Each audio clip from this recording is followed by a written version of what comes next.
Hi, my name is Brett Cushing. I'm a psychotherapist with Nystrom Associates, here to talk with dads and how do we be a person of influence with our family during a time of crisis like the coronavirus. How do we do that? Well, dads, I want to encourage you to avoid doing something that comes pretty natural for many of us, and that is avoid being a fixer.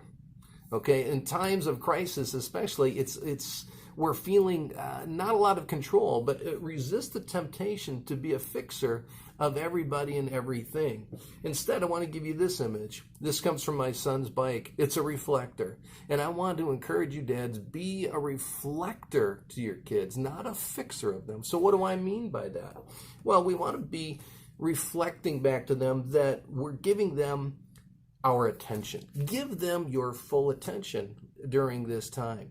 How do we do that? Well, we want to give them our attention so that they understand that we get it. We are listening to them.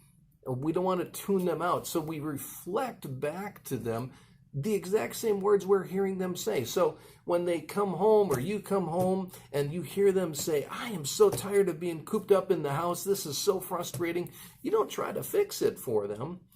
You tell them that you're listening to them and that you understand. And one of the best ways you can do it is actually reflect back to them the actual words you just heard them say to you. Second, what we can do, not only give them our full attention, but we can also give them our sense of validation for how they're feeling.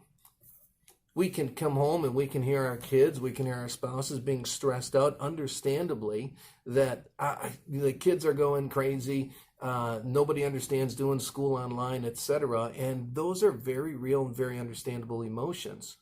There's anxiety about what the future is going to hold. What are things going to look like? And so what we do is we don't try to fix it. We try to feel it with them. We don't try to fix it for them. We feel it with them. And so we validate how they're feeling.